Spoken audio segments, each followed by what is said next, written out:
Hello, welcome to the next in a series of review clips designed to help prepare you for your Biology 3201 public exam. In this clip, we'll be examining another of the glands that the body uses to help maintain homeostasis, specifically the thyroid gland. The thyroid gland is located in the throat, it is butterfly-shaped, and it functions to produce two hormones, thyroxine and calcitonin. Iodine is needed in the diet in order to help the thyroid gland produce thyroxine. Thyroxine works on metabolic rate. It increases metabolic rate and oxygen consumption. It is released from the thyroid gland when stimulated by thyroid stimulating hormone from the pituitary. The root is thyroid stimulating hormone from the pituitary influences the thyroid gland, which then in turn releases thyroxine. TSH and thyroxine work together on a negative feedback loop.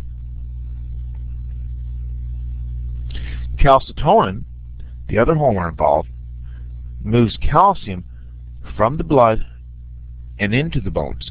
This in turn lowers the amount of calcium in the blood.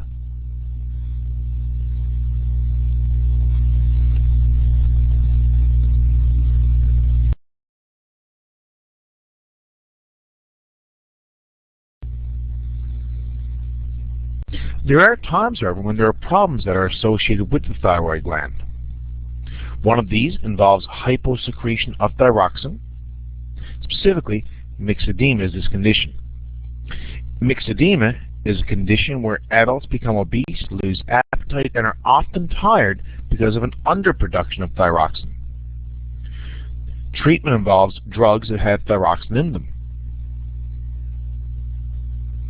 We also have congenital hypothyroidism, or also known as cretinism. Cretinism is a condition in children where they are often short, they are often stocky, and often mentally delayed. Treatments as well involves drug therapy to replace supplement thyroxine in the person. Other conditions: goiter. Goiter is caused because of a lack of iodine in the diet, and this causes a decreased production of thyroxine. Patients end up with swollen thyroid glands, which looks like a large growth on the person's neck. Treatment includes increasing iodine intake. In fact, governments worldwide have added iodine to salt for years, to iodized salt. This assists in counteracting the problem of insufficient iodine in the diet. With hypersecretion of thyroxine, it leads to a condition known as Graves' disease. Graves' disease results in an increased metabolism, hyperness in a person. They will experience increased sweating, muscle weakness, and protruding eyes. The treatment involves surgical removal of the thyroid gland or possibly drug therapy to block thyroid production.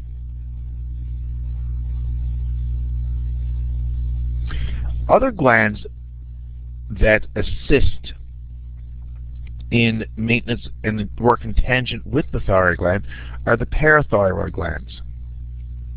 These are located on the surface of the thyroid gland, and they produce a hormone known as parathyroid hormone. Parathyroid hormone causes bones to release calcium into the bloodstream. Calcitonin reduces calcium levels, calcium uptake, whereas parathyroid hormone works in the exact opposite, in a negative feedback loop. It is an antagonistic hormone. It also causes the kidneys to reabsorb calcium from the blood, again, further increasing the amount of calcium in the body. A couple of questions from past public exams will help frame out this material. This one here, taken from a previous exam, reads, a tumor detected on the thyroid gland inhibits thyroid function. What is the effect on thyroxine and thyroid stimulating hormone? Again, from the question, you read that the thyroid is impeded. What is the effect of thyroxine and thyroxine stimulating hormone? If the thyroid function is being impeded, this would mean that thyroxine production would drop off. So the correct answer would have to be either A or B. As it pertains to thyroid-stimulating hormone, we know that they work in a negative feedback loop. If the hypothalamus detects a low level of thyroxine, it is going to want to produce additional thyroid-stimulating hormone. If the thyroid is not functioning properly, it is not producing enough thyroxine, therefore the hypothalamus will produce additional thyroid-stimulating hormone vis-a-vis the pituitary gland. The correct answer then in this case would indeed be, is in fact, A. Low thyroxine, high thyroid-stimulating hormone. This question is framed as such: a person has a swollen neck and experiences fatigue and weight gain. Which would a physician most likely recommend as appropriate treatment? Swollen neck, fatigue, weight gain. If you have a swollen neck with being tired and weight gain, that indicates the presence of a goiter. The treatment for a goiter would indeed be increasing intake of iodine. Thank you very much for your time. I hope you found this learning clip helpful.